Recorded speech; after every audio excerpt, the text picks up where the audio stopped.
We're holding Ehven 34 subsection 3. Just a quick recap of Aleph and Beis is that it's talking about when a person does Kiddushin, you make whether it's himself or through a shliach, through an emissary, either him or the emissary makes a bracha. And some say that somebody else makes the bracha, which we do today. The Misad Kiddushin makes the bracha. Then there's a discussion of the different nuschos for the bracha, different wordings according to different opinions.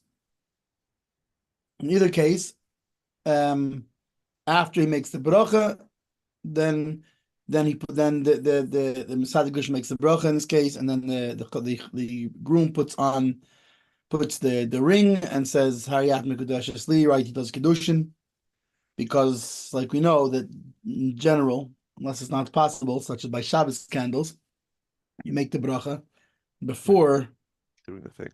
You do before the mitzvah. There is an opinion that says that you do the Kiddushin and then make the bracha, in case in between making the bracha and the Kiddushin she changes her mind.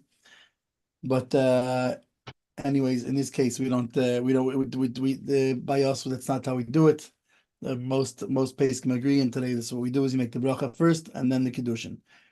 And the minhag is to do the bracha on a cup of wine, and he first makes Priyagofen on the wine and then makes this bracha. And if there is no wine or mashka available, then he just makes the bracha by itself without not over a cup if it's not available, and it's meaning the not having a cup of wine doesn't hold it back from being a good Kiddushin. Gimel.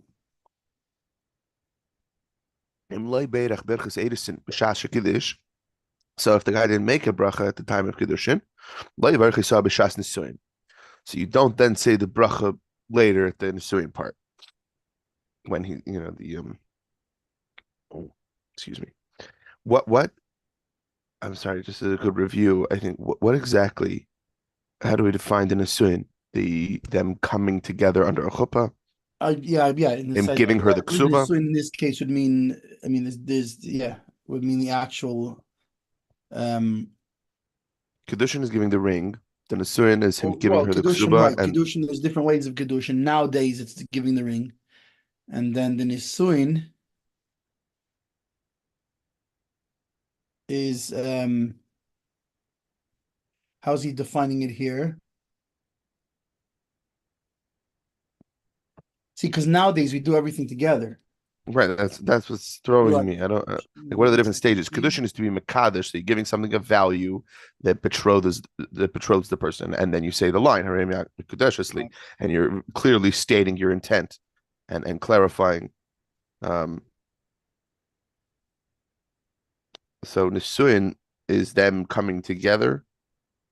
I guess it's them. I guess it's Under the chuppah. Technically the chuppah is part of Kiddushin, but I guess it means on when they're coming together under the chuppah. Right, as we say, chuppah Kiddushin. That's what it would sound like in this case. Basically, yeah. I mean, Kiddushin. Yeah. Okay, so I just looked up a quick article by Rav David Brovsky. Kiddushin could be done in one of three ways. Mm-hmm. So that's all Kiddushin. Then comes Nisuin, and there's a difference between, and you see this. There's a nafkamina lahalacha of how a woman is punished if she commits adultery, whether she's an arusa or an asua. If it's just erusin, if it's just Kiddushin, then it's skila. If Nisuin, it's chenek. So to Raisa, after Nisuin, a person could annul the wife's vows. If he's a kohen, he can become impure for a burial, etc. So what is Nisuin? Definition there. Basically, well, so first of all, he brings up that Kiddushin initiates that legal formal relationship. Nisuin and its halachic ramifications reflect that there's an actual like real intimate relationship here. It's not just a technical legal one. Right. So then it gets into Kiddushin Kesef. Okay, Kiddushin. We're learning all about that. Nisuin. So that initiates. So what kind of process creates this new layer? There's two broad approaches in the Rishonim. Some say that an act or situation reflects the most intimate aspects of marriage. So basically, the intimacy that initiates the beginning of Nisuin, as the pasuk says, when a man takes a wife and is intimate with her. So that's why I've always understood that Nisuin is them coming to the chuppah together. That's why there's a whole concept of like that under a chuppah, there's under this canopy that he's taking the wife into this canopy, and then of course the yichud later, and that it'd be long enough that they could be intimate, and then that's also then they are intimate that night, or as soon as possible.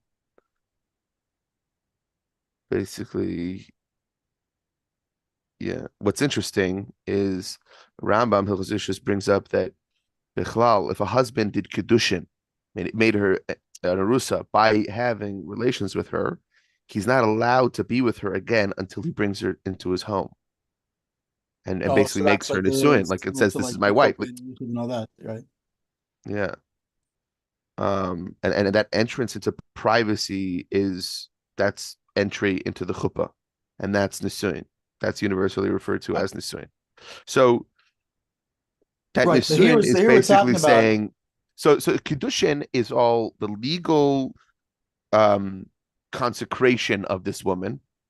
Nisuin is, okay, I'm taking her as a wife now. I'm taking her right to me. So even though now we do even really the actual, by Chabad anyway, and other places not, the actual engagement isn't even done until right. The Eretz we all do day of. But I guess what I want to bring up engagement by the L'chaim, by us, we do that. Right, we call it engaged, but right. No, but I think it's even so. Kiddushin and Nisuin already for centuries we do together.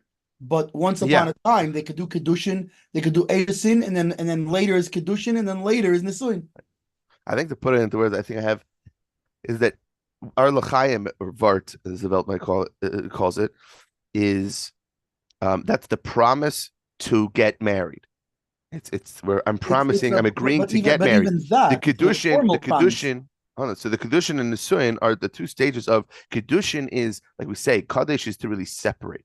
The Kiddushin is saying you are no longer to anyone else. Right, you're no longer available to any other person. Yeah. So you're exclusive. You are exclusive to me, but more on the fact that you're no available to anyone else. Nisuin is the part where it's you are to me. It's like the difference between Sur Meira and Asay Toiv. It's the smile and the Yamina. Like the Kiddushin is small doichek. You're pushing away that now there's nobody else. You're clearing the board. There's nobody else. Right. I'm making you exclusive. And the Nisuin is, okay, now come to me. Now I'm taking responsibility for you. Now I'm bringing you in, which is why also I think the giving of Ksuba happens after Kiddushin, because it's also that part of Kiddushin is, okay, I'm agreeing, okay, there is the responsibility comes with that, but the giving of that ksuba is actually more like, okay, now come to my house, now I'm going to buy you food and clothes and everything else and be responsible for you in every way, physically, emotionally. And of course, again, just to stress that even before that, even after Kiddushin, the Kiddushin is a biblical thing, and it's punishable by death. It's not a light thing. Right. Okay. So I just wanted to right. So in this case, it would seem he's talking about by the chuppah. So, but basically, yeah. So let's say it as the way, like, or back then, perhaps the non-traditional way, and then later bring her into it could be. Yes, that's what I'm saying. Let's say the most non-traditional way. Let's say he was Mekadisher with a ring, just a value on the side. I know by the Sephardic communities. Now, I think in action. While in so many communities they still have this thing of like the Teimanim have, I don't know if they still do, but whatever, but there's a thing of like it's a whole 7-day thing. Interesting. So nowadays within those 7 days they still do the I believe the Kiddushin, it's all same they thing. do everything under the chuppah, the actual and they still have this a 7-day celebration or whatever it is. beforehand, meaning not the Sheva Brachas happened beforehand. So it's Actually, a big thing the altogether. Sephardi weddings I've been to, they actually do more under the chuppah than we do because they actually fill out the ksuba under the chuppah. Oh, they fill it up. Wow. They don't do it at the tish before. They Right. do some things at the tish before, or makabel and that kind of stuff. But the actual filling out of the ksuba, they fill it out and then they read it. Like we read the ksuba, but they actually Arif Kablan is still Tanoim. That's why it's not. yeah. So that's what I'm saying. The chassid tish is just tanoim. It's not like yeah. Anyway, so it's interesting, and they sign it, and it's a whole thing. But it's interesting. Yeah, it's interesting. I think but Lamaisa, right? They also but in either case, back in the day anyway. Let's say So let's say or in these days, let's say Kiddushin would happen on day 3 and the chuppah on day 7. Also, let's say not so long ago. Let's say Chas v'Shalom. It's in the Holocaust. There are extreme situations where there's no rabbi around to marry, but they want to be together. They want to do it kahalacha. They're not just going to start sleeping together, or, living in sin. They want to do it kahalacha. So if he gives her the thing of value and he forgets to make the bracha, he's like, I said Hariyat Mikudeshli, but I forgot to say Baruch Hashem. Right. But I'm saying nowadays how we do it. This whole thing is a little bit because we already established before. I understand. I'm just saying. Let's say even nowadays, maybe not according to the mechaber, but at least according to like the Shmuel Chags Mechekik, whatever. We established already that since there's an opinion that you can make that the bracha is made after, even though we don't follow that, but b'diavad, if you forgot, you can make it right at right after. Which we're about to get into the Ramah who says the Nisuin and Kiddushin are right next to each other, so it's maybe we're about to get into a Yesh Emrim that says anyway. I'm just saying, according to mechaber. If there's an extreme situation, there's a guy and a gal, and they're on an island alone together, they get trapped, marooned on a beautiful Hawaiian island like the one behind me. Yeah. They want to do things kalacha. For whatever reason, they can't get married regularly. They're in a place where they can't. They got to make the bracha by Kiddushin. If he forgets and then he takes her back to the cave, right? It's too late, according to Mechaber. But Haggah, jumps in. It says, that you could say the bracha at Nisuin. And well, actually, it seems to be more not just could, not yesh erim sheyesh like yach sheyachel. It's no the pedafka. There are those say no, not by Kiddushin. You're supposed to do it by Nisuin. The Mardechai Perikam the Ksubas. The Chei Noyagin afilu kiddush isha mizman Aruch. Well, I don't know if he means you're supposed to lechatchila, or he means that if this happened, then yes, lechatchila, go and make the bracha by Nisuin. Maybe we'll see it because I think he's commenting on the mechaber. In other words, he's talking about the im le'beirach, because we know from before that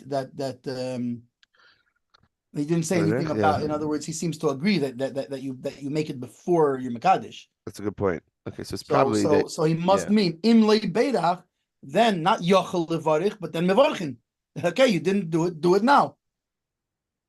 Not just you have permission to, but you're supposed to do it now. Interesting. I don't know.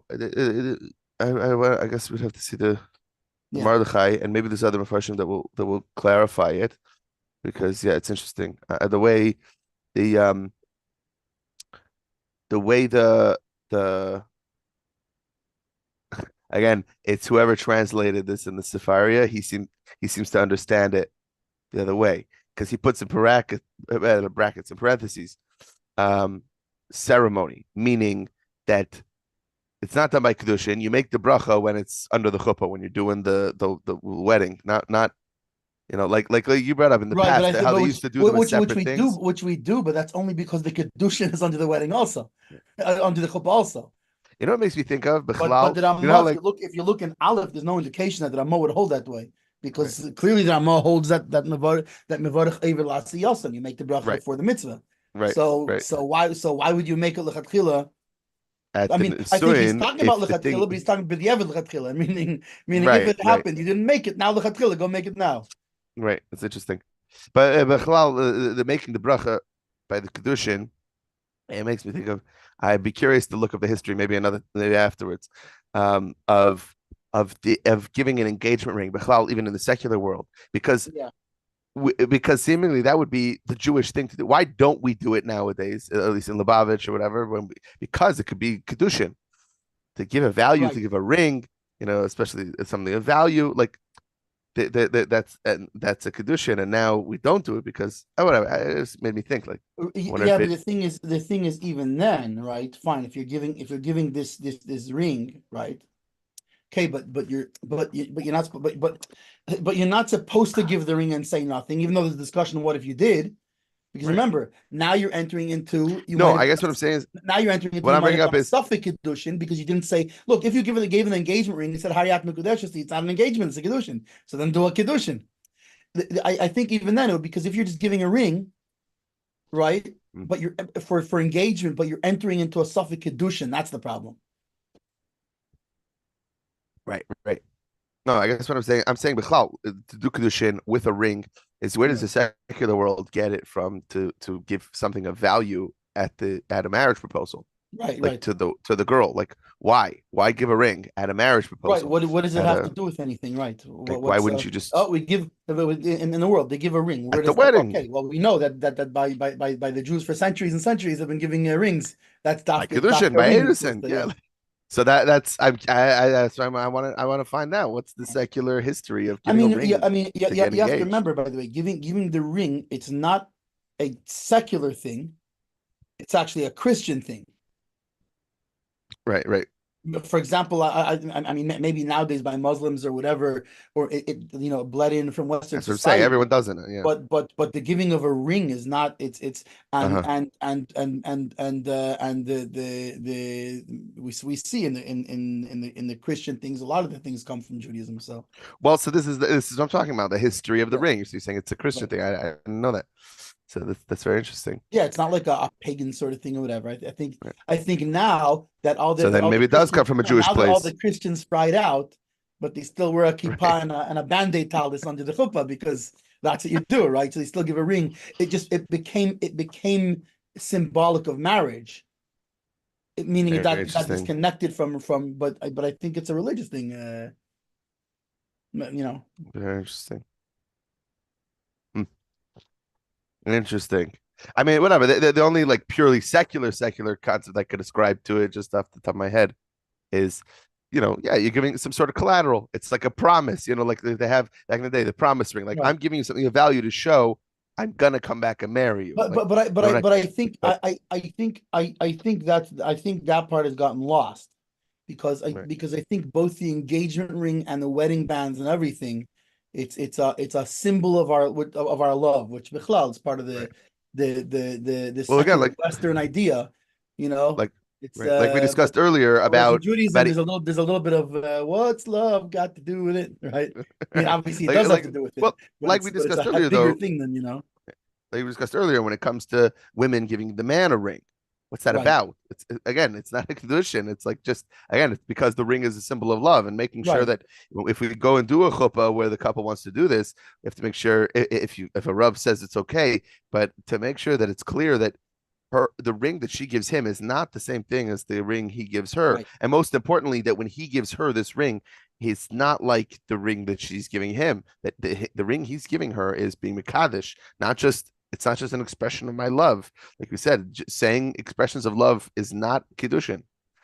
Um, it's there's a different thing of saying "Will you marry me" is not saying "I love you." It's Right. yeah, Well, by the way, the whole this is really the whole it's a broader concept here because in other words, the whole thing of marriage isn't saying I love you either. right, Which is funny because people say, oh, that's so medieval or whatever. No, it's actually there's a in other words, the secular mind can't conjure anything greater than love. You know, in Judaism, it's not that it doesn't mean love. It's that a marriage is so much more than that. You know, right. The I mean, commitment not just that. Ad kedei kach because I think we discussed this before where you have by secular marriages sometimes the wedding is the pinnacle of their love. Right? In a right, proper marriage, that's the the love is peak, supposed right, to and it's all be, done. the more 25 years later, and more 30 years later, and Right. more, and it's That's the thing I have to say. it's from real situations. It's not a promise to back you up.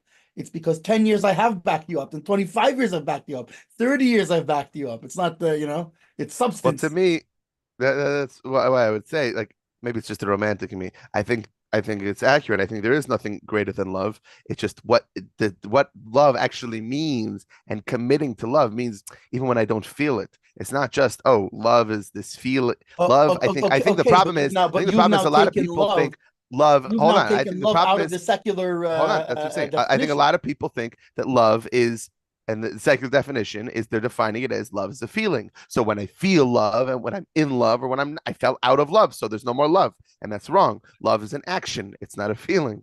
Love is a Well, okay, choice. It's a commitment. I am choosing to love you. So that means whether I feel it or not, right. but Well, I'm still going to similar to give this love. spirituality, Right. which spirituality in its right, because I don't like the word spirituality. Why? Because of its Western definition. Well, so that's Spirituality why. is defined on when I feel spiritual. No, that's not spirituality. In other words, spirituality is like a marriage. It's love to God. So it's not when I feel the love, it's when I'm doing what's Right. required of But love. that's why I always remember the word of Bereshis bara Elokim es hashamayim es haaretz. Spirituality is creation, just like Gashmias. The Eibishter created Shemayim, spirituality, as haaretz, and Gashmias. Gashmis and Ruchnis are both briyas of the Eibishter, and spirituality is not God either. God is not spirituality. Right, Spirituality is a 100%. briya, a creation, No, just but like you do have even in the Sichos Mamorim, where essentially the word ruchnius, right, because because of Gilui, it's is referring easier. to, but again, I'm just saying it's like really ruchnius, right, means a love to something higher than myself, as opposed to a love to another person. Same thing. Is it? But in Western society, spiritual is all about, like, feeling all ho ho ho. I feel spirit. No, that's you feeling. That's like you feeling love. It's not love, right? Love is 4 in the morning and you're exhausted. But you figure she must be more exhausted than you, and you're sitting there with the baby crying so that she can sleep. That's love.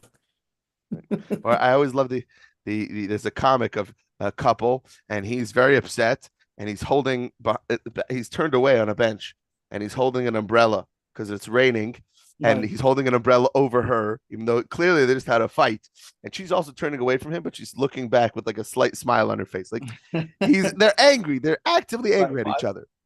but I love it. I right, think the Ruchnius thing is a very good point, because I think it's the revelation of the commitment that's there. It's the revelation of what's there.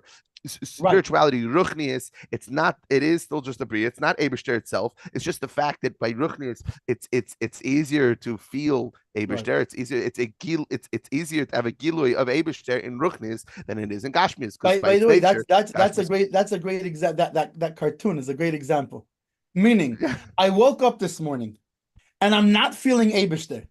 I'm not like, I wake up this morning, whatever, and let's say God forbid my stomach hurts and this and that and whatever, and I'm not I'm not feeling Abishter. But you know what? I have because of my love, I have a responsibility. And this is the thing: is love and responsibility are highly intertwined. It's about the right. responsibility of the love, not the feeling of the love. So the bottom line is, Abishter, I'm not, but I got to dive into you, and hopefully tomorrow I'll wake up and I'll feel, not that the feeling of the love is bad. Adrab, it's a great thing, Right. but today I wake up, I'm not feeling it, and you put on the film, say the words. Why? Because I have a marriage with you, Abishter. Right. So Right. it's Exactly. interesting I because think that cartoon, it's sort of like that. We're like, well, gotta put it. exactly.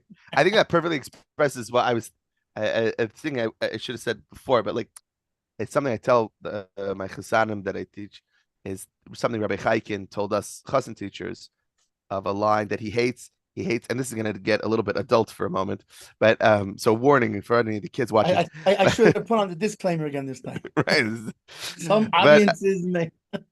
not suitable for children. Um, but he hates the expression "making love." It's false. Right. It's not making love. The behaviors of intimacy is not making love. You're not making the love. And the way, and he didn't quite say this. He explained it in other words, but the way I say it is that it's not making love. It's, excuse me. To me, it's, if anything, it's expressing the love that's there. And again, it comes back to more. You're giving each other pleasure, and when I give someone else pleasure, it's usually an expression of this love that I have for them, or this commitment that Right. I have to them. That it comes with love and ahava, being giving, have, give. but it's not. I'm not making it, and I'm not. It's not you giving me pleasure. It's not what makes me Right, love you. not Chas just that. v'shalom. I mean, unfortunately, in the well, not just today, but throughout history, is there's plenty situations where not only is there not love involved, but quite the opposite. Right. Where Now, it's a horrible act of hate and violence and whatever. So right. Which, listen, that's why they say it's a very fine line. right, Passion is passion. And that's true. It can be redirected to other things. But I think the most important thing is it's not, it's the expression of, yeah, which is why I think also it's hard sometimes for people to understand chas v'shalom when there's an unhealthy relationship, when someone's unhealthy and there's abuse going on, whether it's physical, right, emotional, whatever. Some people were like, oh, but it must not be abuse because clearly he or she loves me, so it's not abuse, and then they allow it to right. happen, now to keep going. And when it's not, a person could love somebody and still abuse them, and I No, think that's something that's very hard for people to I think understand. just in a way, just the other way around. In other words, it's the people that's closest. Well, first of all, it Yeah, is the people that's closest that often that people are drawn right, to abuse because in the street you're going to do the same thing, you right, know. right, But furthermore, it's actually the most hurtful because, like for example, if look if somebody in the street says what's it called, you're an idiot, you're what's it called, you're ugly, your face right, was right. Okay, somebody close to you says that, it's a whole different level of hurt. So right. yeah. All right, continuing back in the Shulchan Aruch. By the way, none of that was from the Ramah. Disclaimer. Yeah, this all bringing on the side. Okay. Anyway, back on the rails. Continue. So he said, "Mevarchin Isa b'shas kedushin," as it says in the Mordechai. V'chei ne'egan afilu kiddush isha is man aruch, even if there's a long engagement. They betrothed a long time ago. Right. Mevarchin birchas erusin tachas a chuppah. You should still say the bracha of erusin under the chuppah. Excuse me. So v'yesh aim the Haezer umekadesh is tachas a chuppah. There are those that say, I guess if it was a long time, that you should re-mikadesher. You're like, I know, take off the ring and let me give it back to you. I need to re-up Right. my Kiddushin over here. Kadesh you a Kiddushin smuchin libracha. That the Kiddushin be close to this bracha of Chuppah Kiddushin. I mean, it's the lesson of the bracha. Oh, interesting. So in that case, it would seem that this yesh emrim is like you said originally, is not that im loy beirech, but That it's a rather that lechatchila. it seems to be saying then that the bracha is always by the nisuin and not by the by the kiddushin, meaning it's always under the chuppah basically. Yeah. So if you're being mekadesh under the chuppah, you do it before the kiddushin under the chuppah. But if you were mekadesh before, then apparently you don't make the bracha. Then, according to this opinion, you make it specifically under the chuppah. Why? Because if you didn't, then you should make mekadesh her again, so that the kiddushin should be next to the bracha. Right. So it shows that it implies that it must like that the bracha is always by chuppah. Or this opinion anyway that Rama is bringing, or at least this opinion, this Yashemim that Rama brings, that the bracha right. is by chuppah, and that yeah, if need, so much so that if need be, redo the kedushin, that it be by the bracha, but the bracha is always by chuppah, which I guess is interesting because the bracha is chuppah which might explain why we dafka always do kedushin under the chuppah. Right. Well, I was going to bring out, why does the bracha put chuppah first? If in order, really, it's kedushin v'chuppah. Why is the bracha chuppah v'kedushin? Because the importance, because the main thing is that it's by the chuppah, and then also, okay, you're redoing a kedushin, fine, but like it's a matter of importance, but it's not. I mean, it sounds nice in our heads because we're used to it that way, chuppah v'kedushin, whatever. But yeah, like really interesting. Maybe that's why. Maybe I'm just theory I'm throwing out there. Anyway, so the come on simin lamed vav v'im berach kvar birchas erusin b'shas kedushin Hershenim. So if the bracha of Kiddushin has already been said at the time of the first Kiddushin, right? The Yashemim. So then there are those who say the Haezer mevarchin tachas achuppah v'loy has karas shame.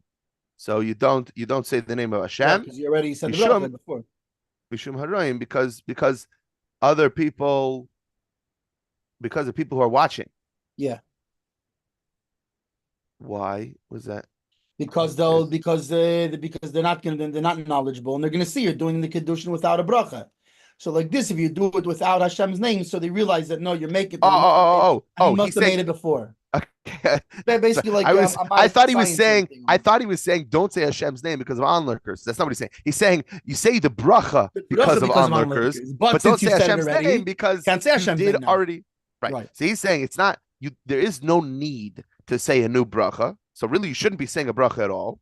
But because people are watching, you don't want people to think that you go do weddings without brachas kedushin. You say the bracha just without haskash Hashem. Interesting. So Sham Rivash leaning hamikadesh al shliach. And basically, if you see by the Rivash with regards to a shliach, Right? Because how does that work? Being that I the guess shliach obviously is not doing the Kiddushin under the chuppah. So I He's guess doing by the Kaddish shliach, before that's the what you chuppah. do. I guess that by a shliach, that's what you do.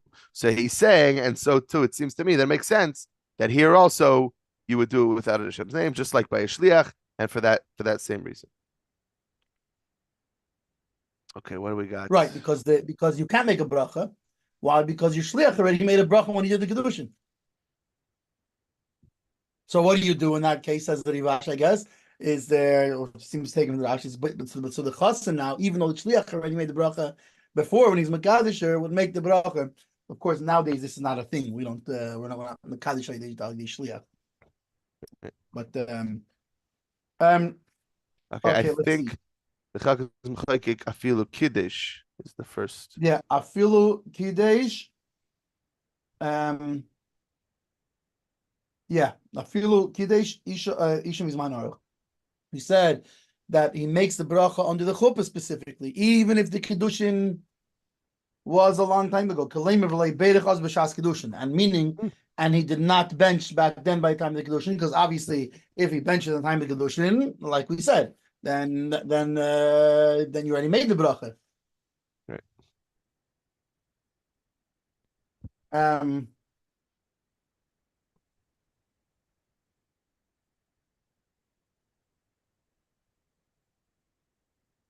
So yesh Emrim the Haezer in Mavarm Tach Zachupa. Is it there? No, or it's sorry, it is. Oh yeah. No, Beis Shmuel, the Haezer Mekadesh, yeah. Mekadesh. So some say he should go back and make, because the Kiddushin should be under the chuppah. He should go back. He should go again and do a Kiddushin under the chuppah. Redo the Kiddushin right away. Which, by the way, again brings me back to the thing of my sister and brother-in-law where they redid the Kiddushin part. They didn't make a new bracha, but they redid just the Kiddushin. The ring. Anyway, okay, yeah. So now, you could ask, hang on a second. But well, if you're already in the Kiddushin, this Kiddushin is just in case. But in this case, it doesn't make a difference, because you anyways would make the bracha with or without the Kiddushin. You would make the bracha under the chuppah. So the fact that you're saying it again doesn't even let's say it's not, doesn't really mean anything, because let's say, all right, for argument's sake, let's say your first Kiddushin was good, but who cares? You're going to make the Nitzun anyway. So you go and say that. You see him so going and saying, you don't lose anything. And you Chazim Mekadesh, that you go again and do the Kiddushin again. Ein Sim Vav C Simin 36 subsection 6. Sham Pasak, there he rules. Mishaleach lo yikadish eso.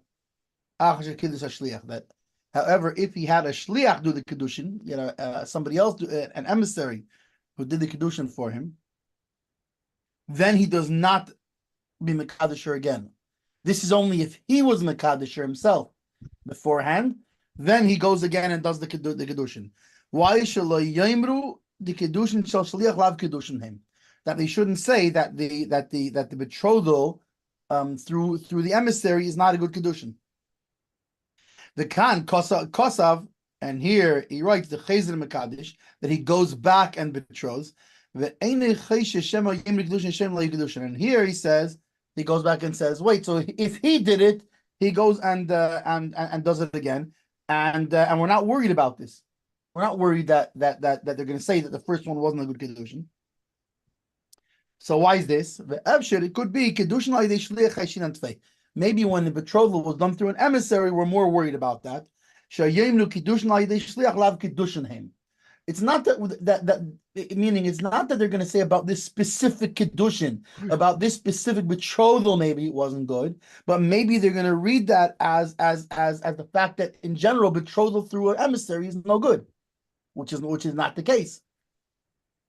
Again, even though we don't do that today, but there if the emissary did the Kiddushin, and now you go and do a Kiddushin, people are going to say that Kiddushin through an emissary is no good. Whereas if you did it yourself, it's not that we're worried about the specific instance not being good, but rather people reading that's the general rule.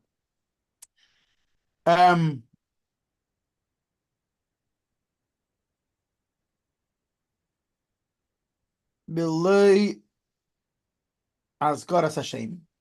Sorry. Let's go to the B'chaz Mecheki. Yesh Eimen de Haezer mevarchim tas chuppah.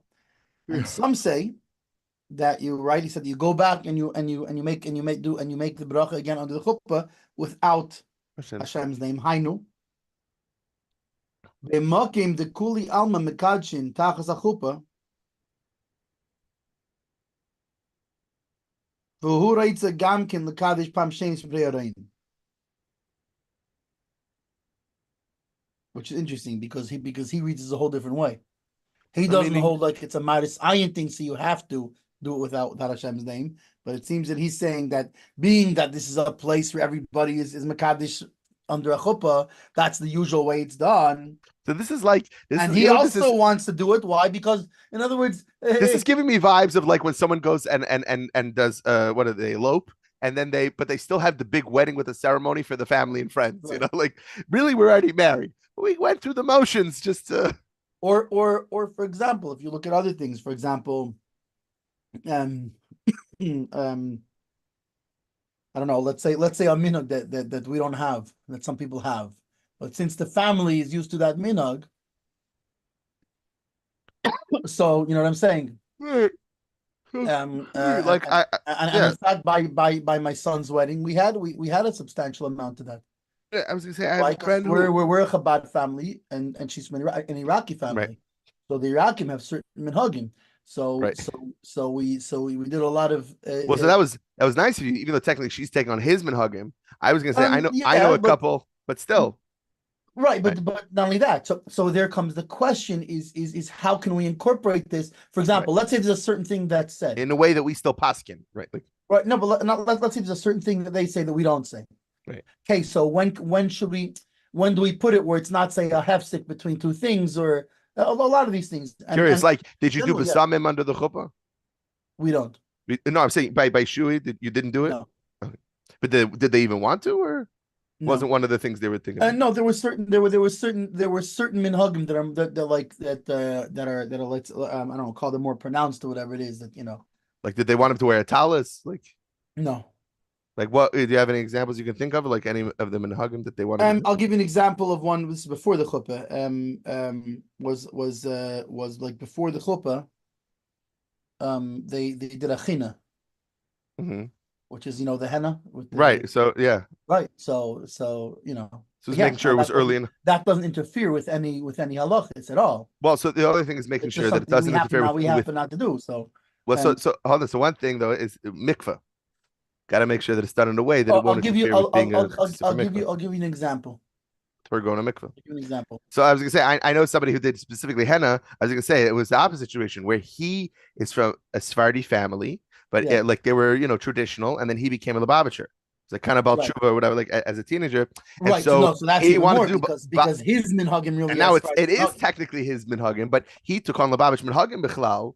But there are certain Sephardi minhagim that he still like incorporates in respecting his family, and technically he is Sephardi background. So it's like, what minhagim do we incorporate? And I remember, so the family, they did a whole henna for her. And I remember at the time it was I don't remember how they did it, but I remember it was a shaila to make sure that the henna didn't cause problems with going to mikvah, making sure there's no chatzitza. Like it had to be done enough in advance or something.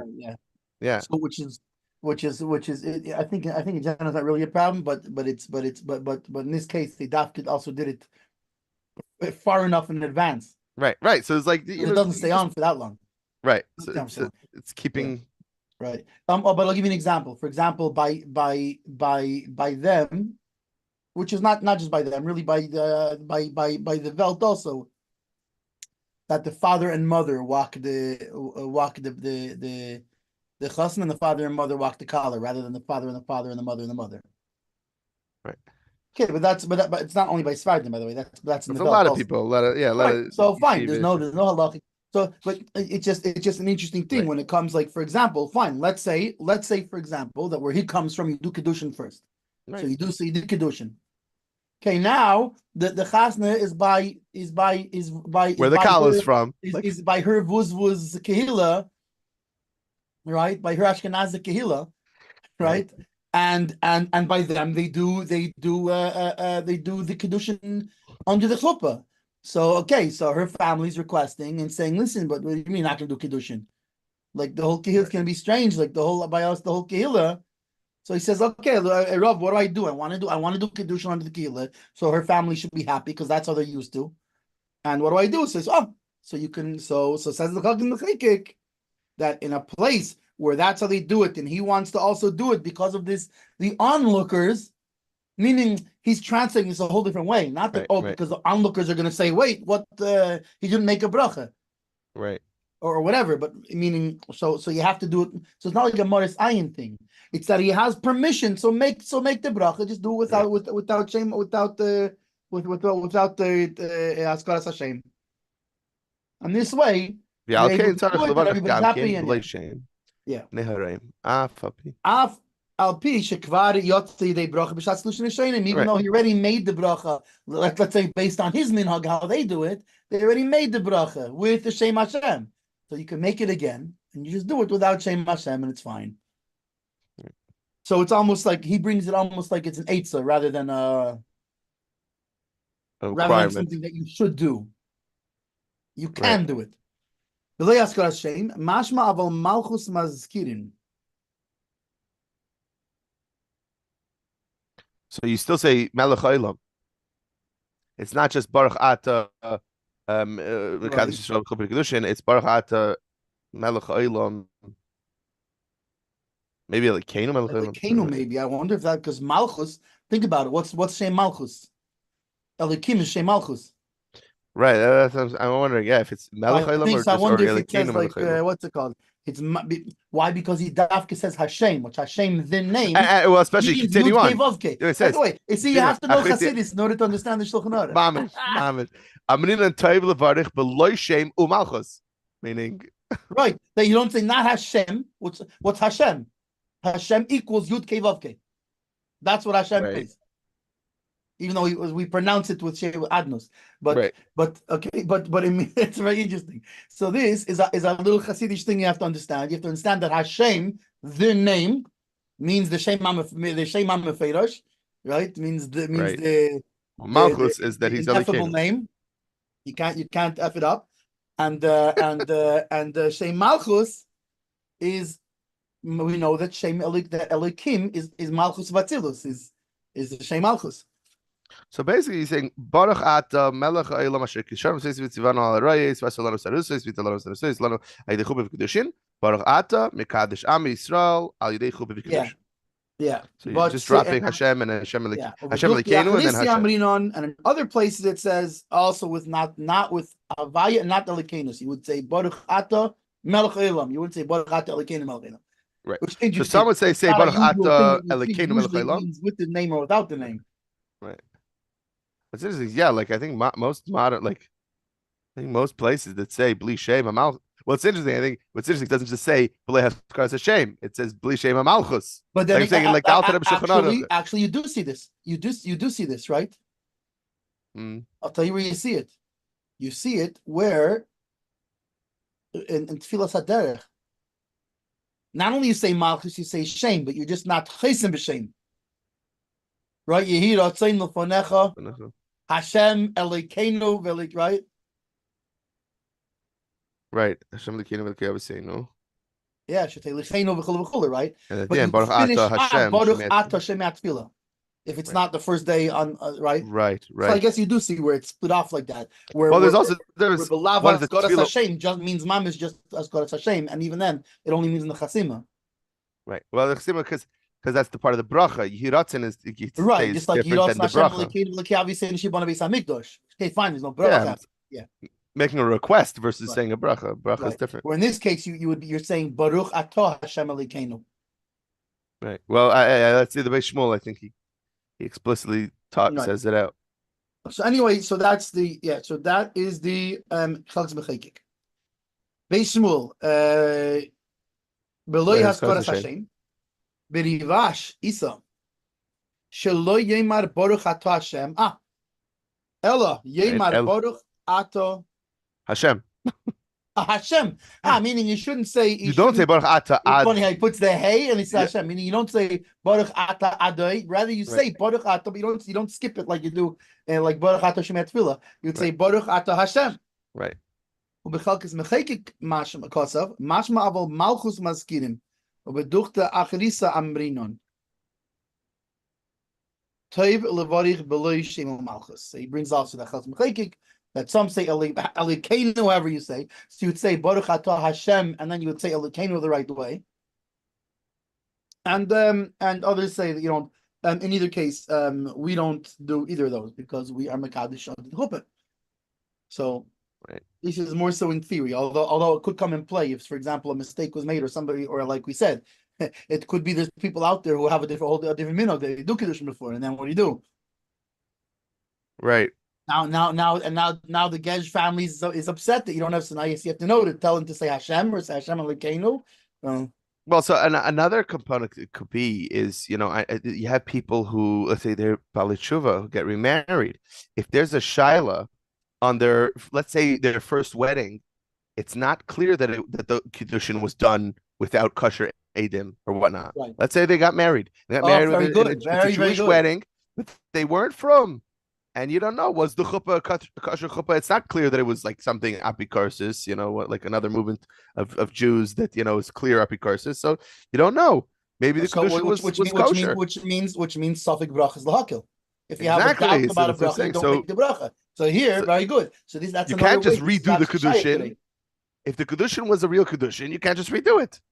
Right. So I think that would be like the most common example of something that's shaykh today. Well, I'll give you an example. Let's say they had like basically a from or even they had a reform wedding, but he put the ring on her and said, "How do you have to?" I'm just saying. Let's say they made the bracha. It was good reform. The ksuba was written by not a kosher rav. So right. the ksuba is not good, might not be good, whatever it is. You have to redo it. Well, let's say there were kosher edim. In general, by weddings, you see, and all these things. One of an ongoing string through all this is that essentially in all these things you have to be machmir both ways. As far as her being able to go with somebody else, right? It might be a good kiddushin. Right. As far as it being a good kiddushin, practically, no, you have to redo it still. Right, we're still redoing your suffix, because the suffix works both ways. The suffix forbids her to somebody else, but doesn't allow her to him. So yeah, very good. But and nowadays, Taka, these things are real. Also, not just with Bali Tshuva, but also with the gear. Let's say the guy does a gear by a bezdin that, let's say again, it doesn't have to be that it was conservative or reform. It could even be one of these just Orthodox. But let's say we're like, I don't know if I would consider that a halachic gear, so they redo the gear, which means they'd have to redo their wedding because they got married after their other conversion. I know couples like that who they got, they converted. There's a local here in Pittsburgh. I remember him telling me about how actually he used to, before he got married, he used to go around he used to go around collecting recycling cans, and so part of that was smashing down with his feet the recycling cans so they'd be so flat. Yeah. It was like a job he had. He got very good at it, smashing it to nothing. Which then, so he's told me by his first wedding, because of his gear wasn't the kosher gear, so he got married he had a proper wedding a second time. By the first one though, he smashed the cup till it was like the whole thing was just powder. it was like nothing. And his friend who worked with him at the time was like, "Oh, this guy knows how to step on a cup." Something. But yeah. Anyway, okay. So Dalit. Yeah. So, Daled, yeah. I Birchas was just going to say, by the Edison. way, that Yeah. that we have to remember also nowadays. I think generally speaking, we have more defined religious. Like for example, shuls have come to affiliate with either the OU or with Chabad Right. or with conservative or with Reform. Back in the day, there was just shuls, and they were just Well, I was going to say also. individual shuls, and they were somewhere in between and it could be the rabbi was actually completely shomer Shabbos and kashrus, but the shul wasn't, and they had no Right. mechitza, but he was complete.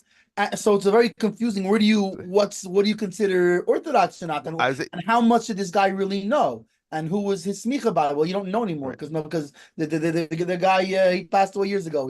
His kids maybe answer from. They don't know have his smicha papers. They don't whatever. There's a So lot two of these points. things. 2 points on that. Number one is if you look at the history of the Pittsburgh synagogues, you'll see that's exactly what happened. Road of Shalom, when they decided to sign, it's a whole protected building because it's part of history of Reform Judaism. But when that happened, they split off. There was those who were like, "This isn't okay. We want traditional proper Judaism." So they split off and founded which shul? Tree of Life. Right. And it happened again when Tree of Life was decided they want to be associated with this new movement of conservative and whatever. Again, it split off and like By, it by kept the way, happening, it like wasn't even amoebas, just splitting. often it wasn't even that so much that they decided. It was these shuls, as those neighborhoods were shrinking, right? They were getting less and less people, and they had to merge with other shuls. So now the question became, well, which shuls do we merge with? And then this one is enlightenment, What and are this we? one is Right, conservative, and this one is modern orthodox or whatever. And by the way, right, right. there was big wars on these things. So there was these Yeah, yeah. things where people got very steamed. I heard a lot of like first hand accounts I'm from just saying. people who were So involved this, in the 50s and 60s and whatever right, with different mergers of shuls. And there was people were so, because what do you mean? But we're ortho, and these people, but they're in middle somewhere. So they said, but we have right, to merge. Well, we don't want to merge with I don't know, with the Pittsburgh Rebbe's shul. right. That's too crazy for us. So there was this whole thing of where do they go and how far do they go and which thing. But a lot of them were by necessity when they were merging, and then they had to decide what they're gonna align themselves with. Right, right. So the history went many different ways. The other point I was going to say was it also, even when there were delineated groups, there weren't necessarily like they didn't necessarily have all their own standards and their own things. For example, in many places, conservative back in the day in the 50s, when it came to Gior, they used to just go to Orthodox, but they didn't. They didn't Yeah, have their own based-ins, and where they did it themselves. A lot of conservative rabbis, a lot of rabbis of conservative shuls, didn't necessarily weren't themselves conservative, like you said. They were Orthodox, and they just it pays well, like etc. or you should rephrase that. It pays. I've seen it. I just saw somebody who I just saw on Facebook. Someone I'm friends with on Facebook just became the director of a preschool at the Reform preschool in San Francisco, and it's like Yeah. they used to be. They might still be Orthodox. I don't know, but they used to be like from. They went to Mayinot Yeshiva, and they were a mashgiach for us, and it's just like, wait, what? And locally here in Pittsburgh, the director of one of the big Reform preschools was someone who used to work in the administration of yeshiva schools, and is a from girl from family, but it pays well or whatever. So No, it's not. It by wasn't the way, always so clear. And what I'm saying is you could have that to the here point too of I with know teachers. personally Let's say a teacher gets lahalacha offered a job at, people. at Beth Shalom. Do you take it or not? Yeah, I yeah, don't know. that's what I'm just saying. I know people personally, people who lahalacha. Yeah, I know a friend of mine I mentioned before. His grandmother was a whole thing. She was conservative. She converted, but it wasn't so clear who did the gear. So it was a suffix. We ended up doing a suffix gear without Hashem's name. I think it was also Shem Umalchus, but anyway, but yeah, that's exactly true. Sometimes it's not, especially with these things when it comes to Gior and Kiddushin. We're seeing this a little bit. In fact, Kiddushin seems to be more clear than Gior because when it comes down to it, Kiddushin we have clearly delineated. These are the steps it takes to be Mekadosh somebody. By Right. Gior, I was having this discussion with my mother-in-law, and I'm not an expert in Gior yet, but from the little Working that I on it. know, Working on it. it's the same thing as like when I hire a mashgiach. what's the qualifications? Or someone who is supposed to be your Shemer Torah mitzvahs. I don't know that the Yerushalayim Shemer Torah mitzvahs. How do I know that? Okay, so there's certain things we usually have as the list, which is, kashrus, Shabbos, tefillin. But technically, if the guy does those three, but hold on, if the guy does those three things, and then he goes and Farhesi and he publicly says, "But shatnez is ridiculous. I'm going to wear shatnez clothes." I'm not going to hire him as a mashgiach because he's rejecting Yiddishkeit. He can't be a 6'12" Jew. At the same time, same thing with Ger. Technically, he's a human being. He might not keep everything exactly, but if bichlal he accepts this is all true and this is Yiddishkeit, and I recognize that I should be doing such a thing, it could still be a kosher gear, technically. Now, usually a bezdin says, no, we got to see that you're keeping these things. But technically, there is a shaila of even when they see they're keeping it. In other words, a ger, even who's learned which is actually funny because a lot of times ger know a lot of things more than a born and raised Jew does because they have to really learn everything and they won't convert themselves. But still, there's this. I mean, if you look at the expanse of halacha, there's no way they're going to be doing in fact, look at the expanse of halacha. There's no way I'm going to do everything right. I'm always doing apparently I've never kept Shabbos because I'm always doing this thing. Now I just learned a new halacha. Now I can maybe get a step closer to keeping Shabbos. So it does have to do to a degree with intent also, but in fact, in a way, in some ways, the intent is even more. The fact that if he would know, then he would do it. That's exactly my point, is that when it comes to Ger, sometimes people are like, oh, well, they didn't keep things. So that's not quite how that works. Right. It's actually what really makes a ger is accepting, like Avram Avinu saying, I accept to be a Jew. Right. Now, all these other behaviors, these activities that we do, is just to show we want you to prove it to us that you really took on these things. This is the same holds true with Bali Tshuva. Now, the difference being the reason the angle is different is because the Bali Tshuva is Jewish already. So, in other words, he's already chayiv in all these things. So there's nothing changing. And therefore, in the case of a Baal Tshuva, he begins to take on as he learns it and is able to, as opposed to, no, first you learn it because the Baal Tshuva, you're Jewish already. That's whereas by a ger, no, why don't we learn it first? Learn how to basically be a Jew at least, as well as we have to clarify your intentions. Where the Baal Tshuva, his intentions actually don't mean anything. If you put on tefillin, I don't care what your intentions are. You're a Jew and you're putting on tefillin is good. You know what I mean? I'm say, whoa, time out. What's your intentions in putting? No, you're Jewish already. Where's the ger? So you wait and say, first of all, you got to clarify his intentions, and B, why take on Torah and mitzvahs until you at least basically know how to do it. About Tshuva, listen, all you know is tefillin, and you and we'll help you along with Shabbos, and we'll tell you when not the lights, don't touch the light, right? Okay. Well, yeah, I will say sometimes that's the hardest learning curve, is for Gerim who are learning and they see in the community people doing things and like, wait, didn't I learn? And you have to tell them, yeah, but people are people and they're making a mistake. It doesn't mean that you should then become a Yid and be okay. I can be lax in that area. Chas v'shalom. No, you gotta and it's a hard thing because it's like, well, that's not fair. I have to be a better Jew than people. Why? Once I'm a Yid, I'm a Yid. What is this? And it's like, yeah, it's difficult, and it's something we've seen locally. People who are studying and working to be Yidden, and they ask questions of why did someone, and we got to and sometimes they don't ask questions, and we feel the need to tap them on the shoulder, just so you know what you're seeing here. Which is tough because without making it right, you have to. I don't want to say lashon hara, but you need to know that this is not right. That them doing this, let's say without a mechitza or whatever, this is not right. This is not halachic Judaism. This is just they're difficult. They're struggling, and I think it's an important lesson for everyone. But let's not open up the mechitza kind of worms. Right. No, I think also I have a nephew, just turned 12 and things. Bar mitzvah's coming up. It's one of the things that's so important. Forget learning how to lane. These kids have to learn basic halachas because now they're going to be responsible for them also. But it's something that's such an important lesson, especially for someone at that age, to know. Now you're going to go into Yiddishkeit. This is your relationship. This is your Eibishter. No one else is gonna. We're all there to help you, but really, this is between you and the Eibishter. This is right. But you should know. Now it's not us. It's still us trying to teach you, but at this point, it's you. It's on you. We're here to help you, but it's on you to do this. But you should know, even for when you fail, that's a part of it. The part of life is you try, and the important thing is that you're trying your best. You recognize this is MS. I'm trying my best. Will I fail? Almost definitely, but that doesn't matter. It's not that, I dropped that once, and now which by the way, it's an amazing thing too. It's an amazing concept because I remember fully was when he would lane by Shirley, he was 14. And not only lane, but there was this group that would they had all kinds of questions about tzitzis, about this and that, and he would like. And I remember somebody telling me he goes, how old is he?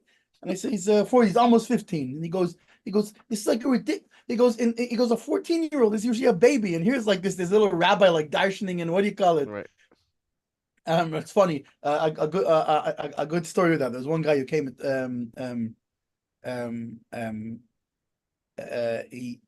This guy told me. He said he asked fully, or as this guy would call him Fury, because he couldn't get the name quite right. We call him Fury, but he what's it called? He said that last week I asked Fury what do you call it?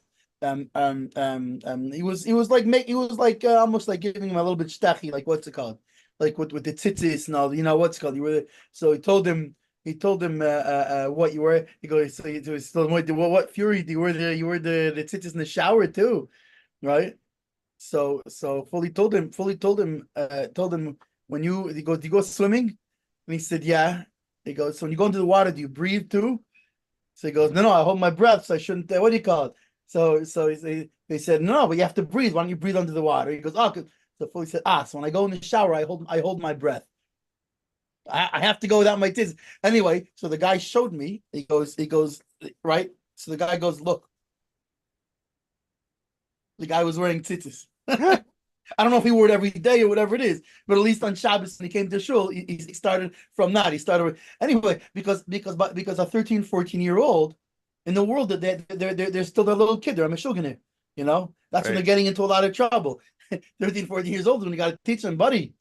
You're the Ebersters now. And not just that, it's your connection. It's not the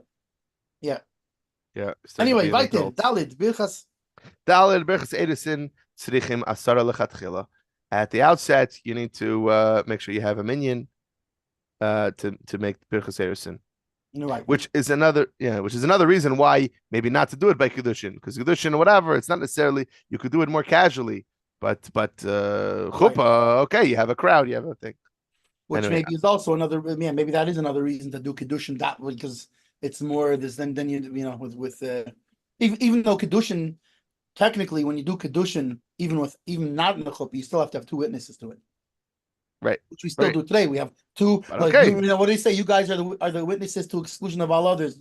There's a bunch of people there. Who's the witnesses? So especially you two are the ones witnessing it. Is this? You see this ring? Is it the value of a pruta, etc., etc. Right. Exactly. And then they tell the photographers get out of the way because these two people, if they need to see it. Shot, not only that, you see the smart rabbanim, what they do is they tell the photographer, hang on a second, make sure they see it, and then we could do the for the wedding shots or whatever.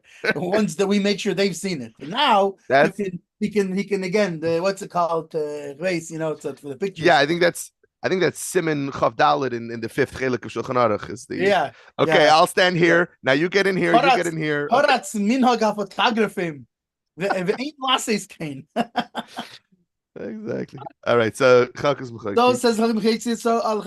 in the first place, ideally, the way to do it is with 10. Keleimar milvad shnei edi kiddushin. Tzorich eid shmei na'anosh.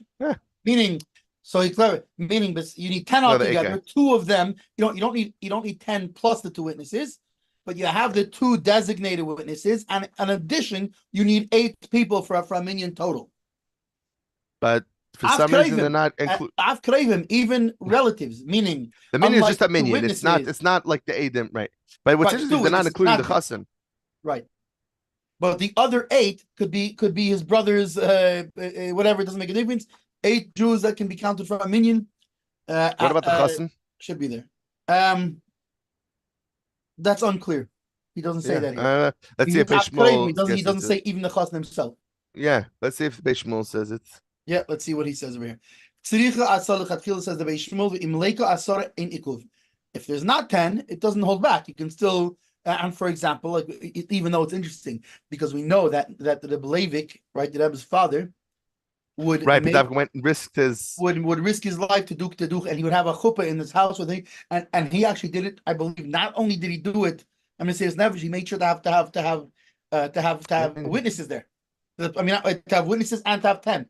He made sure to have 10. To have a minion, yeah. Yeah, so he actually risked his life and their lives to have 10. So even though it says there's no ikuv, it's technically good, but obviously having a 10 is a very important thing. It's not just. You know what's interesting about that story is I remember hearing someone say it once with the implication that yes, the guy came up and he was part of the minion. The guy who it was known, he was the spy. He was the guy who was always telling the Yevsekti everything, and that's what actually caused Rebbe Leibik to get imprisoned and sent to custom to be sent to Almaty and everything. That it wasn't just a risk, but it actually did cause him to, which cost him his life in the end. The guy did end up ratting him out, not right away, but he did end up ratting him out, and then he got. I remember someone saying that it was mamash Mesiras Nefesh. It wasn't just the risk; it actually did go through. The guy followed through, but that the Rebbe Leibik felt it was still worth it. Right. Which is, it just makes it so crazy. Because, well, I mean, it's like we spoke about it a long time ago when we were in Kiddushin when we first were starting it. Is the idea that Kiddushin it's besides for the sort of the crucial element of marriage itself and the sanctity, the unbelievable sanctity of marriage itself. We have to remember there's additional things. We're talking about not just between me and you. We're talking about the building of a family for generations. Okay. This is the children, grandchildren, great grandchildren, etc., are all affected by the sanctity of our marriage. But I'll say there are a lot of Rabbanim and Lubavitch Rabbanim who paskin today, and there are certain Rabbanim who they told us this actually part of the Chassan teacher class. That discourage shluchim from pushing these kiddushin, like to make these weddings, and in fact, in the words of one Rav, was like these a lot of shluchim will think it's some mitzvah to make sure that people get married kalacha, and it's actually a problem. And the reasoning is because a lot of these couples, you're pushing them to have a chuppah, but then they're not going to get a get, and then you're causing a bigger issue of mamzer. Not just that. Basically, not just the Kiddushin when they're all lovey-dovey. Oh, what a beautiful thing! Let's do Kiddushin. A get when they hate each other's guts. Not going to happen. Now go convince them to make. So that's what. So a lot of Rabbanim will tell shluchim, don't do it. Do not push people. If they come to you, fine, but don't try to convince somebody to get married kalacha, because it could cause bigger issues later, unless whatever. Okay, they're becoming fine, but it's just so interesting to me that, and I'd love to speak to maybe some more Rabbanim about that, how to reconcile with this thing Rebbe Leibik, who seemingly pushes so far, but maybe that was the point. Maybe he knew this is a kosher family. No, Rebbe Leibik, he wasn't just randomly pushing. These were people, in other words, this were getting married anyway. That's what I'm saying. They were getting married. And by the way, remember in his times, people were bichlal more, I guess, traditional. This, not the other. They were going to get a get. They would have. I don't think divorce was as rampant. Well, no, I was going to say they're more traditional, meaning if they would get a divorce, they would get it with a get, even if they weren't. Right. I mean, I hate to tell you, but it was back then. It was a lot more common for young people to become an almana than a grusha. So right. Unfortunately, those are the times. Right. Okay. Anyway, so also, by the way, we were talking about very often. You're talking about not just like people off the street. You're talking about people who were to whatever degree they could secretly trying to keep Yiddishkeit. Right. They were from Yidden, as much as but now at the same time they're from Yidden, but they're afraid to get married because Right. So anyway, so he says even if he doesn't have a minion, but ein ikuv avo. Yeah. Ein ikuv, so it doesn't hold back. Avo birchas nisuin ma'akiv. So birchas Kiddushin, it does hold back. Well, it says meaning birchas erusin, right? Which means asalonu sarusais, etc. That you would still say. Right. So basically, I assume here he's talking about the Sheva brachas. Yeah. Meaning, which we know, Sheva brachas you don't say without a minion. Right. So then there you go. There it is. Yeah. makes sense. Yeah. But Ayin, Beis The Yosef, Ayin Beis Yosef Siman Simon Beis, Mashikosu B'Shem Rashba. See Beis Yosef Simin 62. What he writes in the name of the Rashba. The Ayin Beis. Piski Mahariri Simin Kuv Mem V'Ayin B'Mordechai. Kuv Mem or Kuv Aleph? Well, Kuv Mem or Kuv Aleph? Simin Kuv Mem. I have here. Kuv Mem. Interesting. Okay. Yeah, I'm not. Maybe mine's a typo. I don't know. But here's pretty clearly Kuv Mem. Okay. The Ayin B'Mordechai and see Heavy Plukta. They brought a disagreement. Im Amrinon B'Seudas Erusin Simcha B'Ma'ine. Would you say, right? So let's say you don't say, in other words, now we're talking about Sheva Brachas, right? Right, Berachas Nesuin. By Sheva Brachas, would you say? So we know if you don't have a minion, you don't say Sheva Brachas.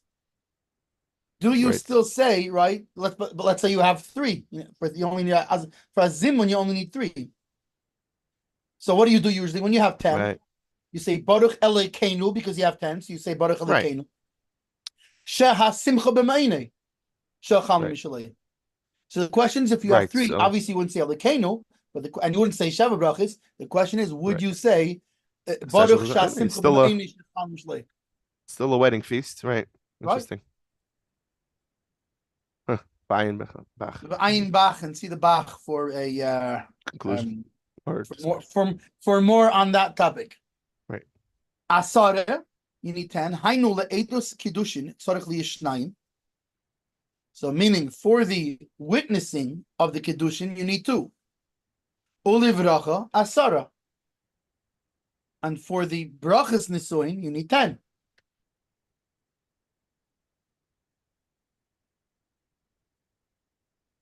What's he at? What's his point? Right, that's interesting. What, as opposed to what? He could be talking about bichlal, like meaning what if the Kiddushin is not even done under the.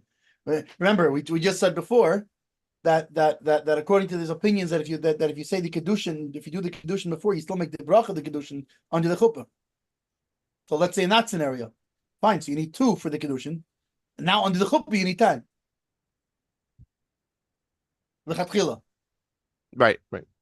By the way, just I was looking up trying to see because I was curious what taka, like how do we paskin today? Like how do we paskin with Simcha b'Ma'inei? So I quickly Googled. I didn't find it yet, but I did find with regards to the chasen, if you can count in the minyan, maybe they didn't mention it because it's a Beferish Gemara, Masechet Megillah in the Mishnah. It says that they need a minyan. The Gemara says the chasen is one of the 10. And Bechlal, the whole thing comes from Bayaz, excuse me, in Rus. He said we need a minyan basically for this. But yeah, so the chasen counts. Chasen counts. Is that this, and that's by Sheva Brachas as well as Birchas Kiddushin? Well, so all that I'm just saying is just stam that the Bechlal you need a minyan. The question is he included though by Birchas Erusin by She'osalonu Sarusa by that bracha? Can he be included also? So what's interesting is I think we're going to get into this later because then this person's article writes basically from Haezer Samech Beis Dalid. I think so. We're going to get into this later in Samech Beis. It says that a minyan is not required to say Asher Bara, the bracha of Asher Bara, and according to the Ramah, which is added to all the groom's meals according to the Shulchan Aruch, and to all of his meals that are not just with family, that have a zimun according to the Ramah. And that you would actually need a second cup for that one extra bracha, according to the Ramah. So we're going to see the Hilchos of Sheva brachas later, which is where he's pointing at over here. That's where the Shmuel points us to. Now hold on. So here he brings up. I'll note that basically the special zimun she'asimcha b'ma'inai is recited at any meal from the time they begin preparing for the wedding until 30 days after the wedding.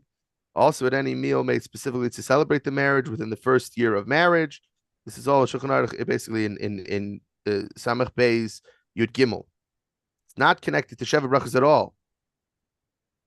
It's Bechlal the whole month of marriage, like of the wedding. but basically the long-standing custom. That being said, is that the minhag is to only say it during the first 7 days for a first marriage and the first 3 days of a second marriage. So he seems to be implying that we paskin that we say it anyway without a minyan. Right. But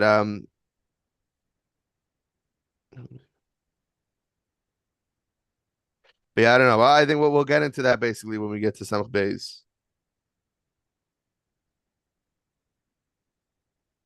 Yeah, once we're on the topic of Shasimcha B'meinei, it's just I think worthwhile to bring up an interesting thing that many people don't realize is that by Sheva Brachas, even if it's somebody's house, I mean, first of all, Bichlal, by even by Shabbos meals, when it's other than family, and meaning other than direct family, people say, oh, it's all family. No, because there's brother-in-laws and sister-in-laws and their brother-in-law and their sister-in-law. Right? There's a famous thing. There was, I forget what it was, but Rabbi Meir Itkin and Beryl Eunuch, right, who were Mechutanim, right? So when they came, I think to Pittsburgh for something, I forget what it was, and they're both standing in the hallway, not coming in. It was something in shul, something, I don't know, but it was like a family thing. It wasn't right. It was a family thing, right? And they were standing in the hallway, and they said, why didn't you come in? They said, there's no mechitza. So he said, but it's family. He said, yeah, but there's our family and our family. Right. That's not the same family. The in-laws the men and women and boys and girls from this family and that family are not the same. Let's put it this way: could any of those girls sit on my lap? No, right. They're not my daughter. Right. They're not my right. So they're not even my sister. Right. So anyway, it's the same thing. Also, people know about by Sheva Brachas. Oh, it's family and two words. It's not only family; it's family and friends. By a Sheva, first of all, by a Shabbos table, when it's family, it's family. When it's not mamish family, there's also even there's mechitza and even ways, either men on one side, women on the other side. Yeah, I was gonna say even just to have separate seating, just to have the guys on one side, the ladies on this, or something like. And to the point, ad kedei kach that many opinions hold that if it's not separated, that by Sheva Brachas you're not allowed to say Shasimcha B'meinei. And actually, you see this even more by, which is why it's very important the idea of mechitzas by chasnas, because what happens is by the by the end of the chasna, it's already by the end of the chasna, most of the people have left. It's just family, but it's not just family. It's just family and some of his close friends and some of her close friends, and now they're gonna do when you do Sheva Brachas, they're all sitting there. So it's very important. First of all, bichlal, it's important to keep separated. But especially when listen, if not, and remember also, we're talking about people who've been having l'chaim, so it's even more of an issue. But especially, people should realize that at least when they make the Sheva Brachas, right? So tell everybody, okay, guys, we're gonna do Sheva Brachas. I'll do, even the truth is, ideally, besides for the color, there shouldn't be, there should be by the other side mechitza, whatever, we'll find. But even if not, at least they shouldn't be what's it called? At least put that. All the women on that side, all the men over here. Now we can make Sheva Brachas, because by chasnas, remember, Sheva Brachas comes after hours of festivity, and but it's very important by a Sheva Brachas that there's separation in this respect, as well as people when they do it. Oh, we're doing it at home. It's a very funny thing, because somebody said what, and I remember I told somebody, said, "But by a Shabbos table," I said, "Well, you should," but especially by Shabbos, more so than even a Shabbos table, because of it creates a problem with Shasimcha B'meinei, and anyhow, that's my 2 cents from the who was it who saw me on? I was putting the mechitzas up on by Tisha B'av, right? Because the women, whatever, for whatever reason, I missed. I was at the memo didn't make it to the custodians, right? So I was putting the mechitzas up, and somebody laughed. Somebody poked me and laughed. And goes, the mechitzah sheriff. Yeah. Which by the way, that wasn't me. That's the actual setup. That's the actual setup that everybody agrees was what's it called? But anywho. What's our next thing, Bichlal? Because I don't know if we go to Lamed. Let's see. I should really pull up the curriculum. Because we jump around a little bit over here.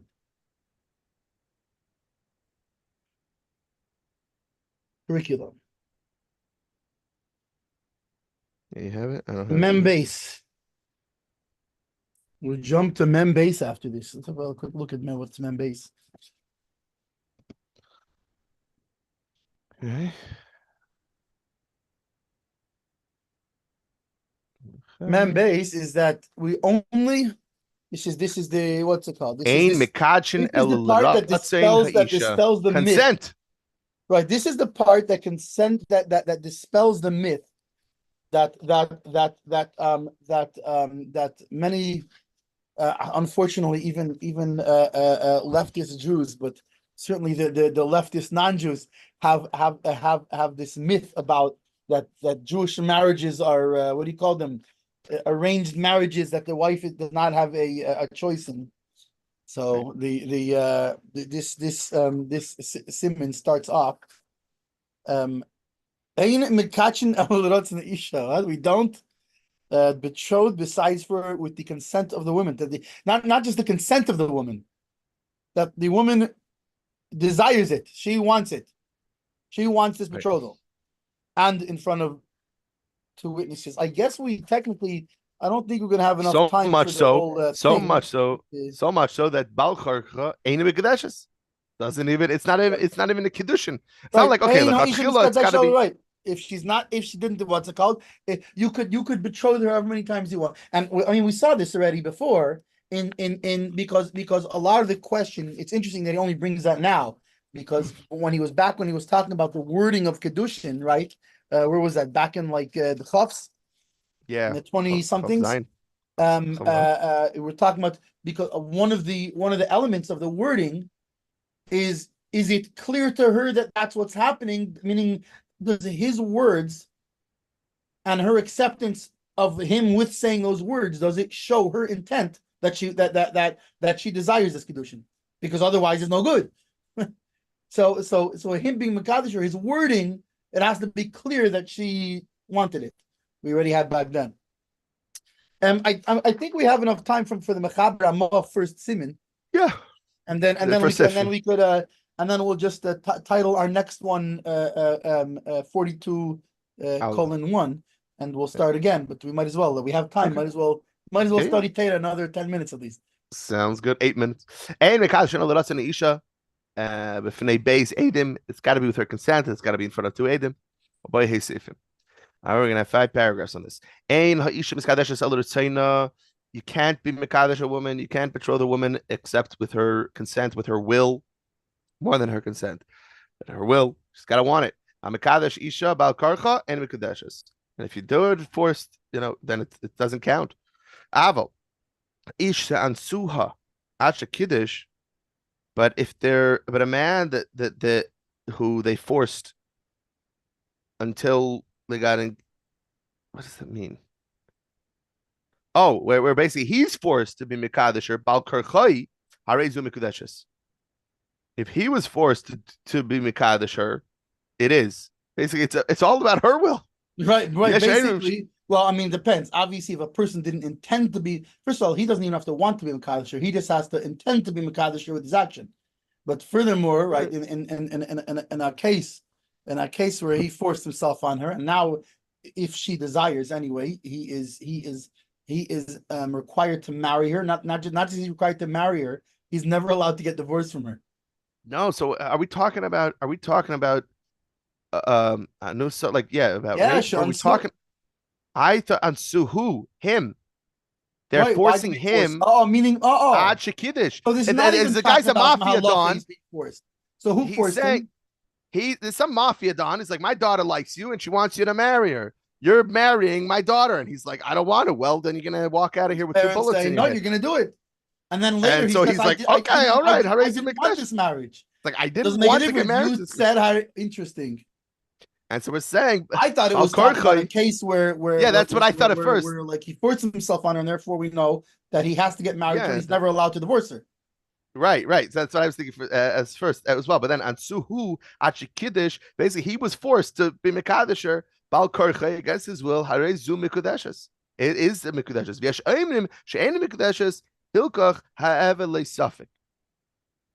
And so because of that, there are those that say it's not, and therefore because there are those that say yes, and there are those that say no, there's a suffix here. Anyway, and so you got to be careful. this whole Judaism thing is a little feminist for my taste, huh? Yeah, it's a little. What happened to men's rights? It's all about what she wants.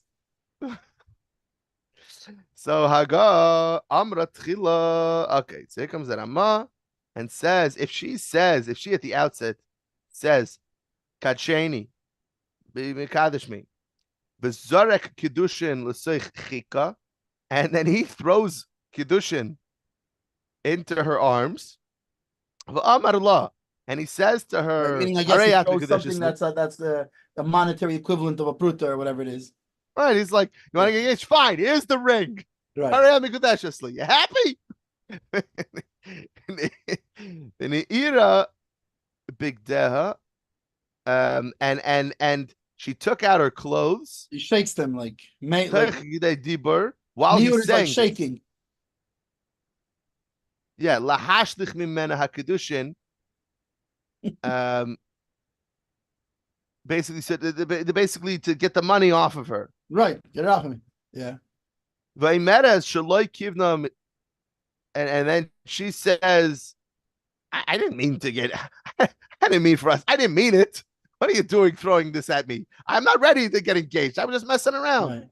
Mitchila, rak l'schayk ba'alma. I didn't mean it when I said that. Rak l'schayk ba'alma. I'm just messing around. Afilu hachi, havik mikudeshes. Sorry, Charlie. It counts. So Tshuva Maharam, Sefer Hashem.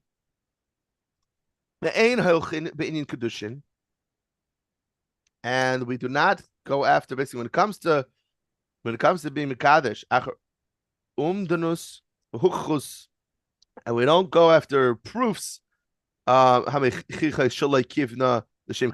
have to look for proofs. Right, facts. What's Umdanus? Like facts, I think. Facts and proofs. Yeah. Facts and proofs to establish that she didn't mean it. For the sake of Kiddushin. Right. So she writes Mekadesh because she said it. She said it first. What you said is we don't know what's in your brain. All we know is what you said, and therefore we're going by that you intended. And we're not, you can't prove it. Oh, the proof is I never liked him. Sorry, you said marry me. Right. And he obliged. Right. So that's it. You showed your intent already. Right. So now, look, if the guy takes a woman's hand with force, meaning that she doesn't want to. And he says, shoves that ring on her. And she doesn't throw it away. She doesn't throw away the Kiddushin. Having Mikudeshes. Yeah, maybe it was by force, but you accepted it. You allowed it. You didn't then for sure. Even though it was ba'inus, it wasn't baratzin. She didn't say engage me. She didn't say mekadesh me, and he forced it on her. She said no, but then she accepted.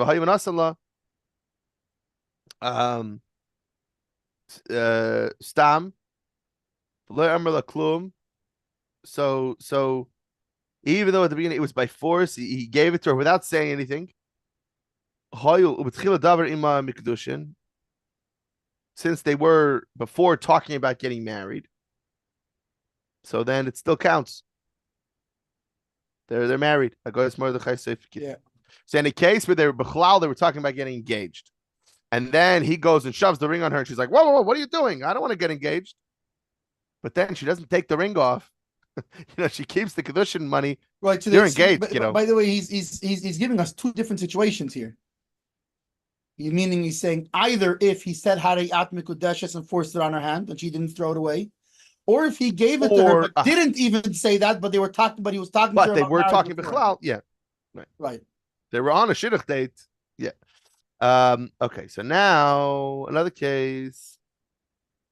So Haya Chayev La Mais, if he owes her money. And she tells him, Tanli Mausi, give me my money. Give me my money, punk. Where my money? Kasher his chalitin, And when he gives it to her, Amar lo Hariyad Mekudeshes li, he says to her, okay, here's your money, and with this you're betrothed to me. Zarki hiamayis mida ein Kiddushin. And she threw the money away. Yeah. She's not engaged. I got to jump. I got another class. Right, because and this is because of the fact that she said first, give me my money. So obviously she didn't intend to listen. By the way, that's why my wife will not lend me money, because the last time she did, look what happened. No. Okay, exactly. Good. Shkeach. I got